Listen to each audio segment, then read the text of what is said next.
नमो अरिहन्ताणं नमो सिद्धाणं नमो आयर्याणं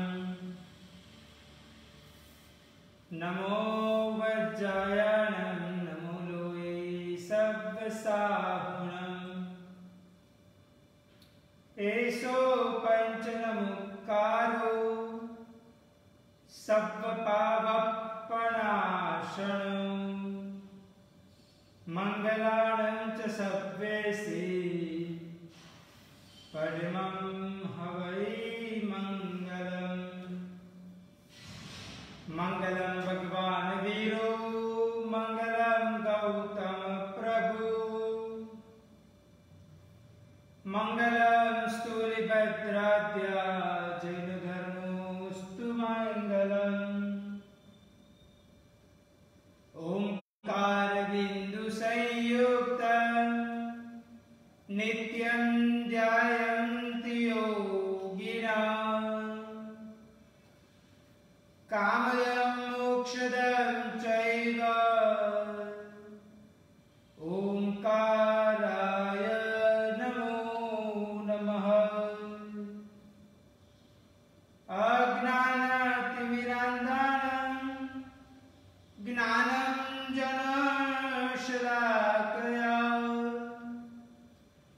नेत्रमुन्मीलितं येन तस्मै श्रीगुरुवे नमः।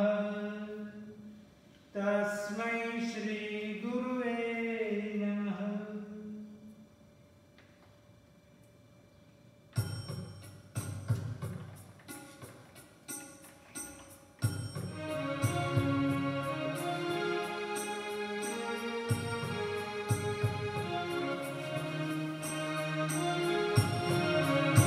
हर कदम पर हिंसा करूं, हर एक पल हर एक स्थल ये जिंदगी मेरी टिकी कितने जीवोगे मौत पर कब मुनि बनूं सब कुछ सब पर दुख कभी किसी को न दूं इस पाप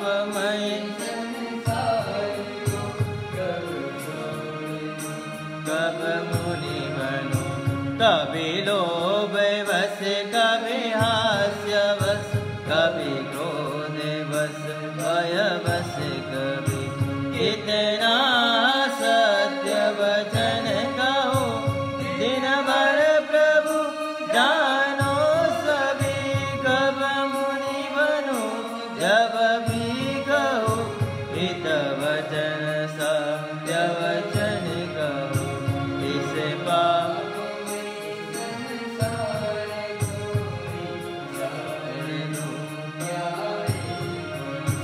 भूख प्यास गर्मी ठंड हो मुनि सहन कर लेते सभी पर जो किसी ने ना दिया साधन नहीं लेते कभी मैं तो जहाँ से जो मिले जैसे मिले लेता रहूं इस पापमय संसार को कब छोड़ दूं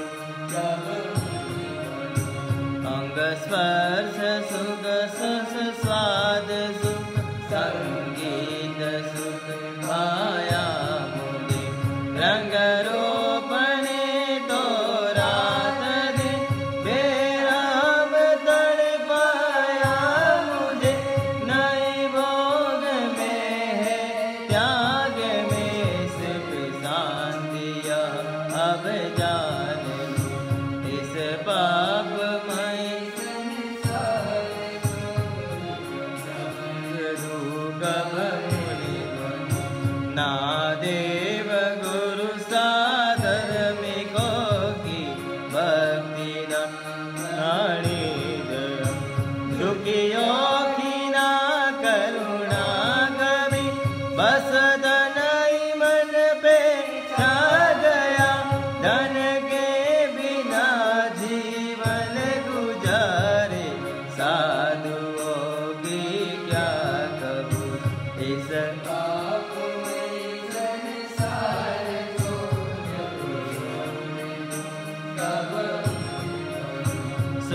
सफलता में है तू तो श्री देव गुरु आशीष ही है पर सत्य समझान करता बस क्रोध में करुणा जरे सा बहादो कुछ भी हो शीतल रहो इस पापमय संसार को कब छोड़ दूं कब मुनि बनूं बल रूप सत्ता ज्ञान तप जो भी पाया मद किया ना देव गुरु सा धर्मी गोगा माँ बाप का अनुनय किया अभिमान से जो दूर रहे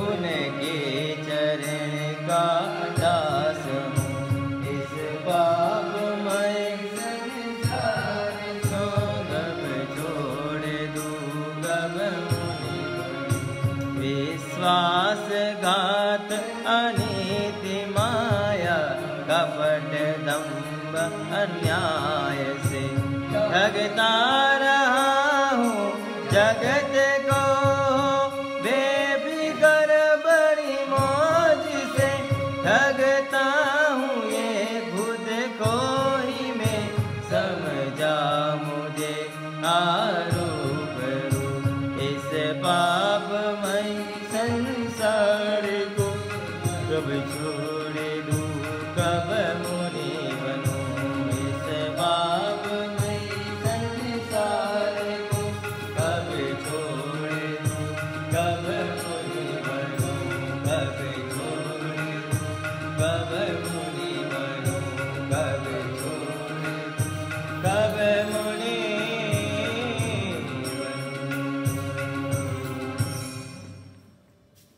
धर्म जिज्ञासु भाइयों और बहनों,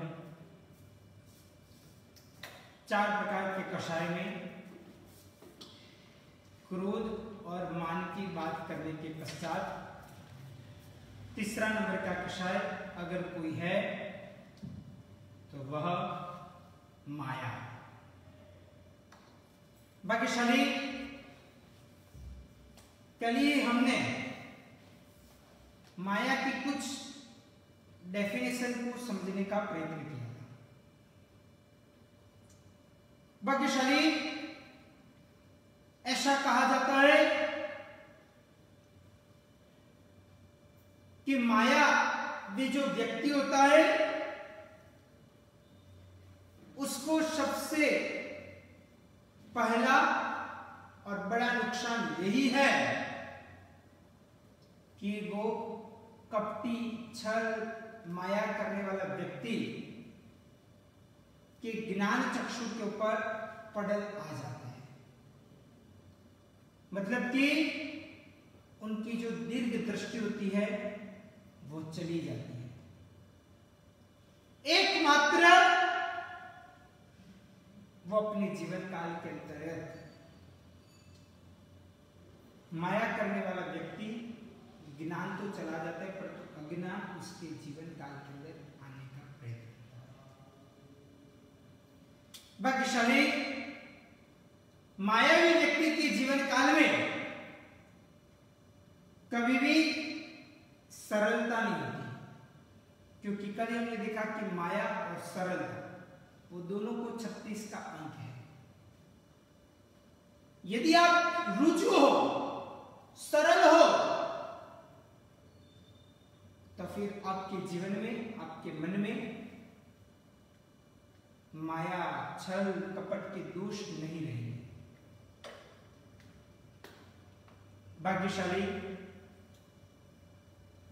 एक प्रकार से ऐसा कहा गया है कि कई सारे महात्मा बाह्य तरीके से त्याग मुक्ति दिखाते हुए, बाह्य की क्रियाएं करते हुए वो अपने जीवन काल के अंदर ऐसा समझते हैं कि हमारा नजदीकी काल के अंदर मोक्ष हो जाएगा। परंतु जब तक जीवन में से ये 4 प्रकार के कषाय संपूर्ण तरीके से मुक्त नहीं हुआ तो याद रखना, अपने जीवन काल में मोक्ष दूर हो जाएगा। मोक्ष में जाने की अभिलाषा सिर्फ हमारी अभिलाषा तक ही सीमित हो जाएगा। परंतु यदि मोक्ष में जाने की तीव्र इच्छा है तो अंतर कषायों को, जैसे कि क्रोध, मान, माया, लोभ, ईर्ष्या, निंदा, छल, कपट इत्यादि प्रकार की जो बाबतें हैं, वैसे प्रकार के दूषणों को अपने जीवन काल में से मुक्त करना अत्यंत जरूरी है। भाग्यशाली माया के लिए तो ऐसा कहा गया है कि जब व्यक्ति अपने जीवन काल में कितनी भी बाह्य प्रवृत्ति, बाह्य क्रियाएं करे, परंतु अंदर से माया हो, अंदर से कपट हो, अंदर से कुछ अलग चीज हो, परंतु बाह्य दिखाव कुछ अलग प्रकार का हो, तो याद रखना भाग्यशाली, वो व्यक्ति का मोक्ष होना दूर तो होगा ही,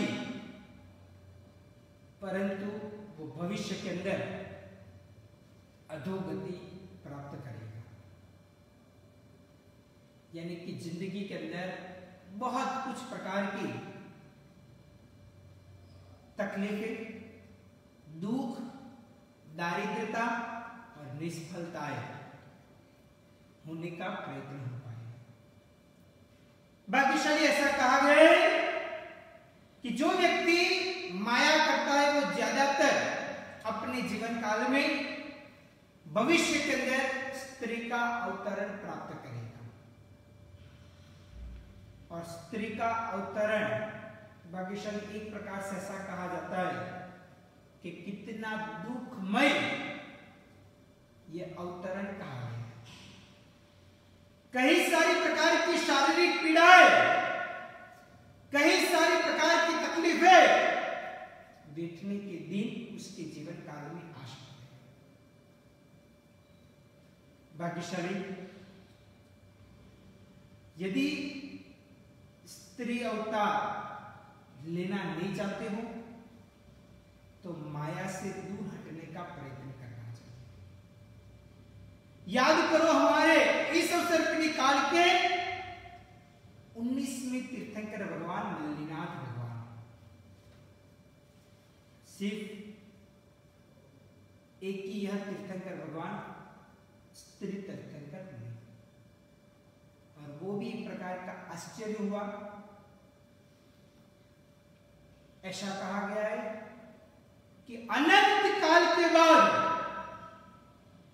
जब पहली बार कोई ऐसी प्रक्रिया बनती है तब उसे आश्चर्य कहा जाता है। तो वैसा प्रकार का आश्चर्य इस अवसर्पिणी काल के अंदर हुआ कि मल्लिनाथ भगवान स्त्री तीर्थंकर बने। पूर्व भाव के अंदर धर्म के लिए, तपस्या के लिए, तप धर्म के लिए अपने मित्र वर्ग के साथ में उन्होंने माया की। देखिए देखते तो ऐसा लगता है कि आखिर में तो धर्म करने के लिए, तपस्या करने के लिए किया, परंतु वो माया भी उनके जीवन काल के अंतर्गत तीर्थंकर पदवी तो प्राप्त हुई, परंतु स्त्री तीर्थंकर बनी। वो माया जो उन्होंने किया था उसका पाप अभी भी भोगना बाकी था, और वो जब उदय में आया तब वो अपने जीवन काल में स्त्री तीर्थंकर बने। तो भाग्यशाली मल्लिनाथ भगवान अपने जीवन काल के अंतर्गत त्रितीर्थंकर बनने का हुआ। ये भी प्रकार की माया के कारण, छल और कपट के कारण हुआ है। भाग्यशाली एक प्रकार से महोपाध्याय यशवंत जी महाराज है रचित माया की पाकस्थानक की सज्जाई के अंदर वो बता रहे हैं कि जो व्यक्ति संयम ग्रहण करने के पश्चात भी कष्ट सहन करते हैं और वो अपने जीवन काल के दौरान मन से बाह्य तरीके से कष्ट सहन करते हैं, बाह्य क्रिया बहुत अच्छी प्रकार की करते हैं, परंतु अंदर से माया रखते हैं, वो व्यक्ति कैसे कहे जाते हैं? तो उन्होंने सीधे स्पष्ट शब्द के अंदर कहा है कि वो व्यक्ति जीर्ण वस्त्र पहनते हुए भी नग्न है। यानी कि मासिक श्रमण के पारने, मासिक श्रमण करने के पश्चात यानी कि पारने के अंदर अशार और तुच्छ ऐसा भोजन करने के पश्चात भी वो व्यक्ति यदि माया की रंग के अंदर रंगा हुआ है तो वो व्यक्ति का जन्म मरण अधिक से अधिक हो पाएगा। यानी कि ये संसार के भवचक्र के अंदर भटकने के दिन ज्यादातर आ सकते हैं। यानी कि इतना सब कुछ संसार छोड़ दिया, माँ बाप को छोड़ दिया, भाई बंधु को छोड़ दिया, धन संपत्ति को छोड़ दिया और दीक्षा ग्रहण की, परंतु अंदर माया पड़ी है, कपट वृत्ति पड़ी है, तो भाग्यशाली उसका संसार बढ़ जाएगा, संसार के अंदर परिभ्रमण उसका बढ़ जाएगा। इसलिए अपने जीवन काल के दौरान सबसे पहले नंबर के अंदर अगर कोई चीज निकाले जैसी है तो ये 4 प्रकार के कषाय यानी कि चंडाल चौकड़ी है।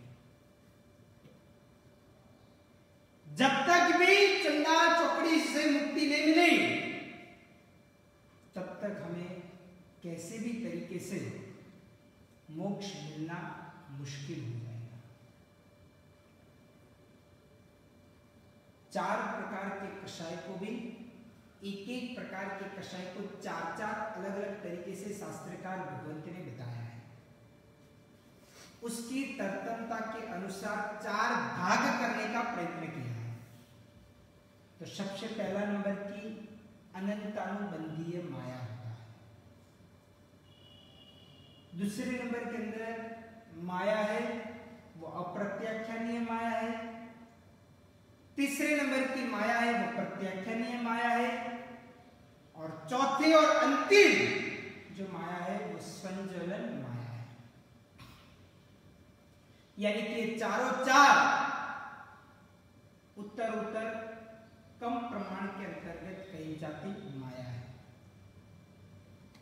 पर उसके साथ शास्त्रकार को ये बात कहे ये चारों 4 माया हमें अपने जीवन काल में से निकालने जैसे ही है, कभी भी ये माया रखने जैसी नहीं है।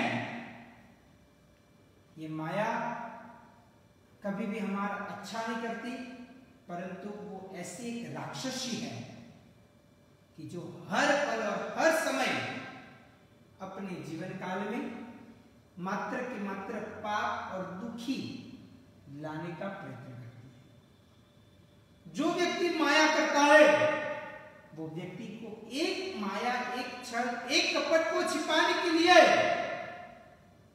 अनेक माया का प्रारंभ करना पड़ता है।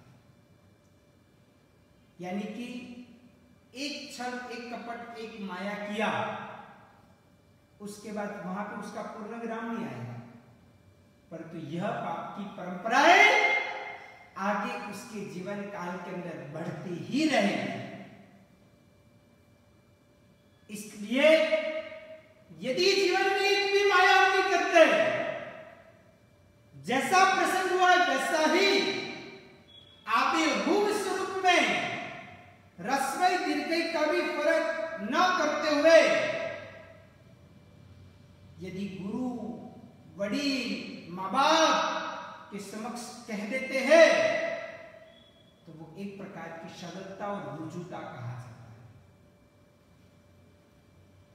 देखो भाग्यशाली, माया एक प्रकार का मन का बोलो तो मन का दोष है और जीवन का बोलो तो जीवन का दोष है।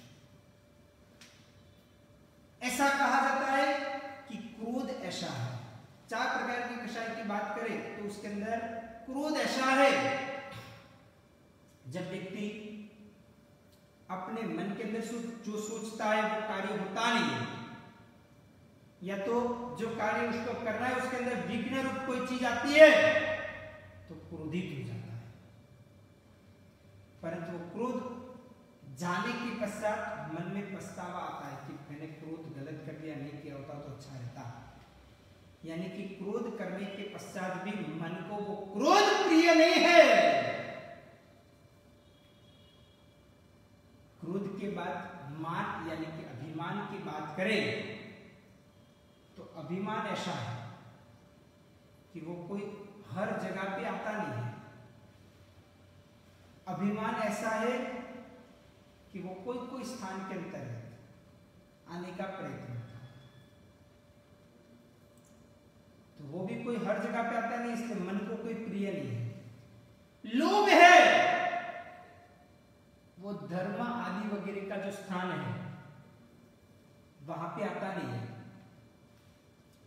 लोभ है वो बिजनेस में, व्यापार में, जहां पे मुनाफा होता है, जहां पे फायदा होता है, जहां से कुछ चीज प्राप्त होने का प्रयत्न होता है, वहां पे अधिकतम आने का प्रयत्न होता है। तो लोभ भी कोई हर स्थल के ऊपर और हर समय के ऊपर आए वैसा कभी बोला नहीं जाता है। इसलिए लोभ भी मन को इतना प्रिय नहीं है। परंतु माया नाम का तीसरा नंबर का जो कषाय है, वह कोई भी स्थान देखो, व्यापार बिजनेस का हो, परिवार का हो, घर के अंदर हो, धर्म के स्थान के ऊपर हो, ऑफिस में हो, कोई भी जगह पे आप देखो तो सर्वत्र कोई भी समय 24/7 यानी कि रात को भी आ जाए, सुबह में भी आ जाए, दोपहर में भी आ जाए, शाम को भी आ जाए, कभी भी ये माया आ सकती है। इसलिए अगर मन को ज्यादातर ये चार कषाय में से प्रिय है तो वो एक प्रकार से माया कहा जाता है, कि वो माया कभी भी और कोई भी स्थल के ऊपर आने का प्रयत्न हो सकता है। परंतु हमें अपने जीवन काल में प्रथम तीर्थंकर ऋषभदेव परमात्मा उनके समय काल के अंदर जो लोग थे उनकी तरह रुजुता लाने का प्रयत्न करना चाहिए। रुजुता यानी कि सरलता। अपने जीवन काल के अंदर निष्कपट तरीके से, निष्कषाय तरीके से अपना जीवन अद्भुत तरीके से जीने का प्रयत्न करना चाहिए। जो व्यक्ति अपने जीवन काल के दौरान कभी भी किसी के साथ भी छल नहीं करता है, कपट नहीं करता है, माया नहीं करता है, यदि तो संसार के अंदर हर क्षेत्र के अंदर विश्वास पात्र व्यक्ति बन सकता है। परंतु जो व्यक्ति अपने जीवन काल के अंदर कोई भी क्षेत्र के अंदर माया यदि करता है, बोलना कुछ करना कुछ, जैसे होते हैं ना, हाथी के दिखाने के दांत अलग होते हैं और अंदर चबाने के दांत अलग होते हैं। भाग्यशाली यदि व्यक्ति अपने जीवन काल के अंदर बोलता कुछ अलग है, करता कुछ अलग है, तो शास्त्रकार भगवंत उसको कहते हैं कि वो उनकी जो प्रवृत्ति है वो बक प्रवृत्ति है। बक प्रवृत्ति यानी कि एक प्रकार से समुद्र के किनारे के पास है तो समुद्र के अंतर्गत एक प्रकार से जो बगले होते हैं, बतख होते हैं, और वो एक ही पैर के ऊपर खड़े रहते, दूसरा पैर ऊपर रखते हैं और एक ही ध्यान लगाते। ऐसा लगता है कि जैसे कोई भगवान का, कोई ईश्वर का, कोई इष्ट देवता का कुछ ध्यान करते होंगे, परंतु जैसे ही समुद्र के अंदर मछली को दिखता है और तुरंत ही उसकी चोंच के द्वारा वो मछली को पकड़ लेता है, तब जाके पता चलता है ये कोई सन्यासी नहीं थे, परंतु ये तो बदमाश था। भाग्यशाली वैसे ही अपने जीवन काल के दौरान हमें एक प्रकार से ऐसी बदमाश वृत्तियों को निकालना चाहिए। कहा जाता है, कहावत सुनी होगी आपने कि मुंह में राम बगल में छुरी, यानी कि मुंह से राम राम राम राम का नाम लेता है, लोगों को लगे ये तो भगवान का, ईश्वर का, इष्ट देवता का नाम लेता है, परंतु बगल में छुरी होती है कि जब अवसर मिल जाए तो वो व्यक्ति किसी को भी छोड़ने के लिए तैयार नहीं होता। तो भाग्यशाली वैसी प्रकार की हमारी वृत्तियां नहीं होनी चाहिए।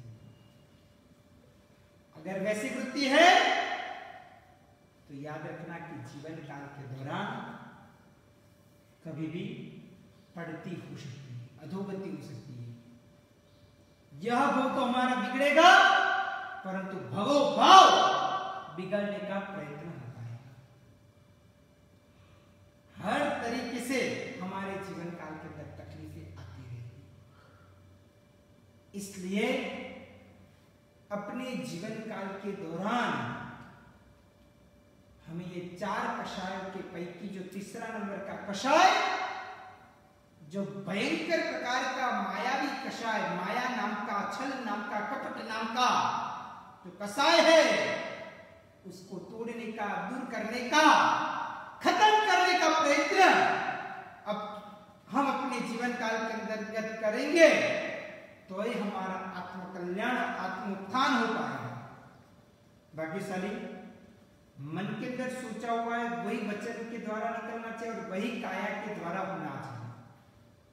यानी कि तीनों तीर के अंदर एक रूपता यदि हम हमारे जीवन काल के अंदर होती है तो समझ लेना कि बिल्कुल कपट, दम या तो माया या तो छल हमारे जीवन काल में से निकल गई, वैसा कहा जाता है। परंतु बोलना कुछ अलग, करना कुछ अलग। जैसे कहा जाता है कि राजकारण, पॉलिटिकल व्यक्ति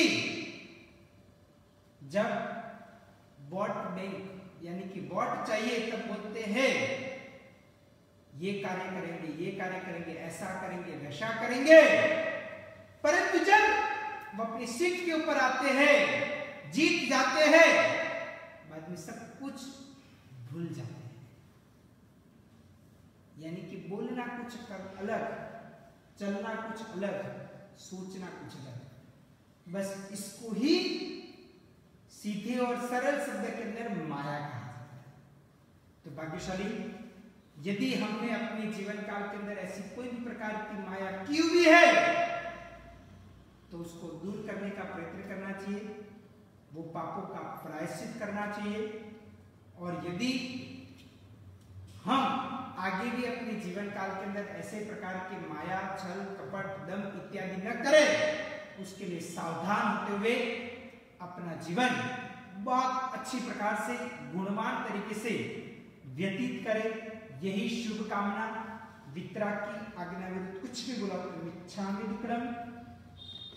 सर्वमंगल्य मंगल्यम सर्वकल्याण कारणम प्रदानम सर्वधर्माणां